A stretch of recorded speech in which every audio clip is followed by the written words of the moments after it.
iRacing Arcade is officially out, and today we are taking a look at the career mode where you have to work your way through the ranks, and I'm going to show you guys a bit of a kind of, starter kind of idea of how the career mode kicks off. And I'm playing on master difficulty, and you have to start here in the very bottom in the Fiats, and you have to do 4 races. You got to work your way through the ranks until you get to the IMSA WeatherTech series, all at the end, racing the GTPs. Now, we're not even going to get close to there today, but what I wanted to show you guys is just what the career mode has to offer. And not only is there the racing, but there's also like a Sim City type thing where you can actually like build and choose where to put stuff and like build roads, and it's crazy. I'll show you guys momentarily, but what you have to do to get all of that unlocked is mainly you got to get through this first kind of debut intro season of this career mode.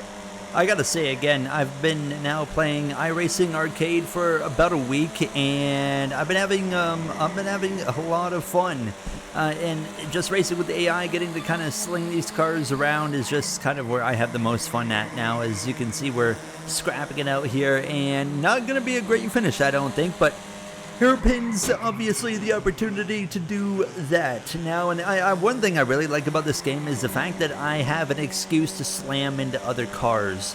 We end up here in P5 in the first race, and of course, with 4 races, you do have points taken at the end of each race, and yeah, I mean, our goal is to really be on the top 3 by the end of the season. You see some of the kind of end race, like, animation celebrations, and here is where you kind of see your race screen, and right now you don't really see anything outside of this, your barn. So this will get better going into, the second series and beyond. You can also like upgrade your buildings, so not only can you get buildings, you can also upgrade them, and that's going to be as well another incentive for just kind of grinding out the career mode and making money. And of course, you earn currency for where you finish in every race, and that allows you to unlock new cars and buy new cars, liveries for each car, fire suits, all those different types of things with customization, which the currency in this game will get you now. And I mean, it's really cool being able to kind of go through the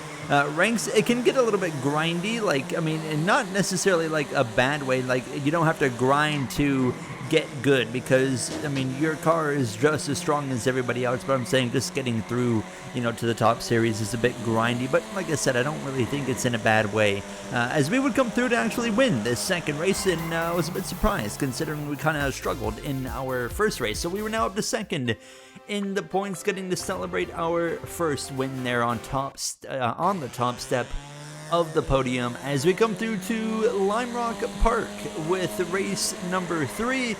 Really beautiful venue right here, and I love the art style of this game, and just it looks so, I don't know, it's so calming looking around, and the trees and everything. It's just really nice vibes. But it was chaos here in Limerock, and I was actually finding this to be a track that I was struggling at quite a bit. You see the AI absolutely slinging their cars around here, and I actually take a 2-second time penalty, and I had absolutely nothing in this race. We cut straight through to the final lap, 1 quarter to go. And as I'm making a move coming to the start-finish line, it's going to be dead last. I'm going to be P12 only P12. I mean, I was genuinely just slow here in Limerock. So that would drop me down to 5th in the points going into the 4th championship kind of finale race, which takes place at what is Watkins Glen, a fantasy version of Watkins Glen. And so far, of all the tracks that I have played, this has been my favorite track right here. I love racing this one. If I remember correctly, and I could be wrong, but I felt like in Circuit Superstars that they had this track in that game as well, and it was one of my favorites there as well. I could just be completely wrong, but nonetheless, I mean, I was getting physical and pushing my way through. I still think this is one of the more uniquely challenging tracks with the way the curbs are as well, and I hope they don't change because it just adds a bit of a challenge to these races now. And we were flying in this race to the lead, and that was pretty well lit. I would, have to look behind me a little bit, but outside of that, we had the field covered. So we come through to the final lap, and, well, 2 wins in the 4 races would put us in a decent points position. We're not going to be, like, winning the championship, but it's going to be enough to move on. I'm not sure how it works. Maybe you have to be top 3 in the standings to move up a series, if I had to guess. But we ended up in 3rd by 5 points. And after that, you get a trophy. That would be the 3rd place trophy. Kind of, a weird, like, colors there. We do unlock the next series. As you can see, it's a touring car and Crocolet Milk. And after that, we would now get a new garage. So we're going to upgrade this garage right here, which is going to take all the money we have because it costs $7,500 to upgrade it, and that's all I had available. And you can choose when you place it. You can build roads. You have a lot of actually freedom here. You can build an engine shop, but you have far more than an engine shop. Chassis shop, R&D, a team HQ, decorations, which is where the roads are for free, by the way. You can build a porta potty. I mean, why not? I mean, there's so many cool stuff that you do have to unlock, of course, depending on the level of your team. And I placed that trophy that we just got down right there, so that's really cool as well. And as we come through into the touring series, you see we've upgraded our trailer a little bit as well.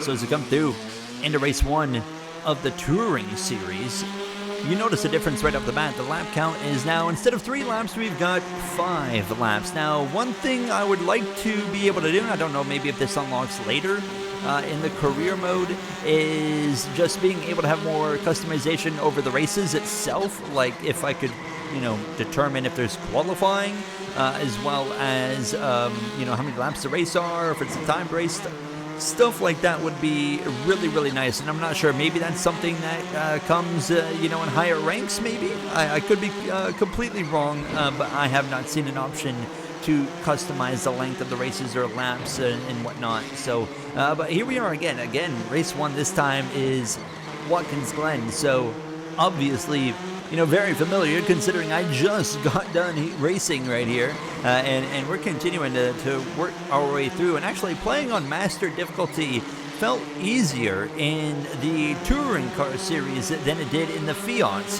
that we just did to move up the ranks.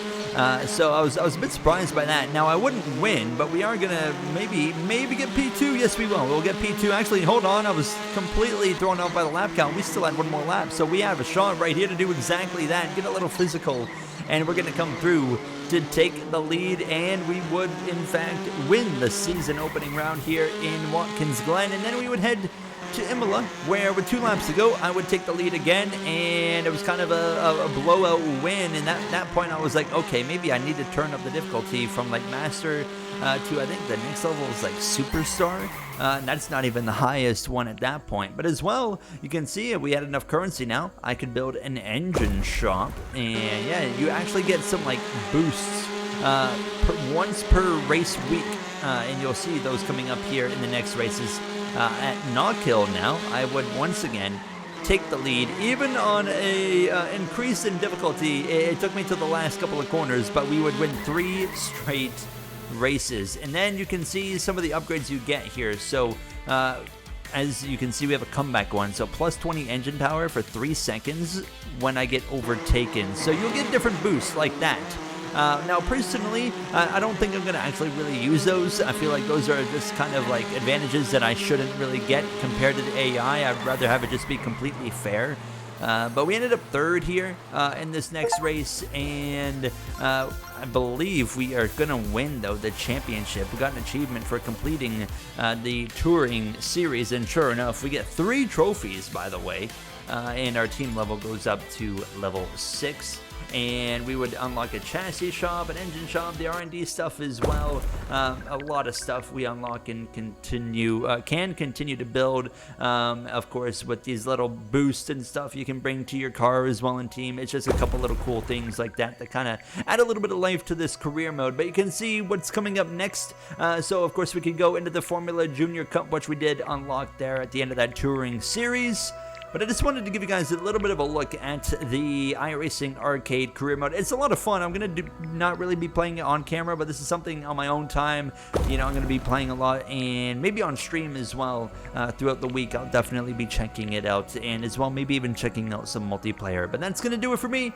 I hope you guys enjoyed, and I hope you guys enjoyed the game if you do happen to get iRacing Arcade. I'll see you guys next time. Thank you for watching, and have a great day.